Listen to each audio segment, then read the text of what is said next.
കോഴിക്കോട് താമരശ്ശേരി ചുരത്തിൽ ശക്തമായ മഴയിലും കാറ്റിലും മരങ്ങൾ വീണതോടെ റോഡ് ഗതാഗതം പൂർണ്ണമായും തടസ്സപ്പെട്ടു. ചുരത്തിലെ ഒന്നാം വളവിനും രണ്ടാം വളവിനും ഇടയിൽ റോഡിലേക്ക് വ്യാപകമായി മരങ്ങൾ മറിഞ്ഞു വീണതാണ് ഗതാഗതക്കുരുക്ക് ഉണ്ടാവാൻ കാരണം. ഏകദേശം 3 മണിക്കൂറോളം താമരശ്ശേരി ചുരത്തിൽ പൂർണ്ണമായും ഗതാഗതം സ്തംഭിച്ചു.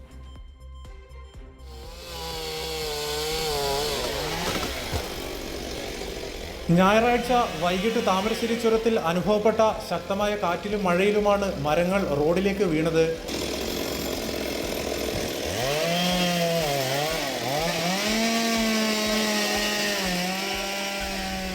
മരങ്ങൾ വീണ സമയത്ത് വാഹനങ്ങളോ ആളുകളോ ഇല്ലാത്തത് കാരണം വൻ ദുരന്തം ഒഴിവായി. ഇതേ തുടർന്ന് താമരശ്ശേരി ചുരത്തിലൂടെയുള്ള ഗതാഗതം മണിക്കൂറുകളോളം സ്തംഭിച്ചു. 2.5 മണിക്കൂറോളം കഠിനമായ പരിശ്രമത്തിലൂടെയാണ് കൽപ്പറ്റയിൽ നിന്നും എത്തിയ ഫയർഫോഴ്സും ചുരം ഗ്രീൻ ബ്രിഗേഡിന്റെ പ്രവർത്തകരും ചേർന്ന് മരം മുറിച്ചു മാറ്റിയത്. വലിയ വാഹനങ്ങളുടെ അതിപ്രസരം ഉണ്ടായിരുന്നെങ്കിലും ഈ മരം വീഴുന്ന സമയത്ത് ഒരു വാഹനത്തിനും അപകടങ്ങൾ കൂടാതെ രക്ഷപ്പെട്ടു എന്നുള്ളത് വളരെ അത്ഭുതകരമാണ്.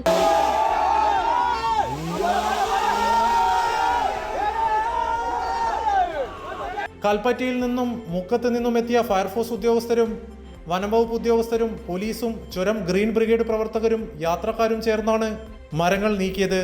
കൈരളി ന്യൂസ്, കോഴിക്കോട്.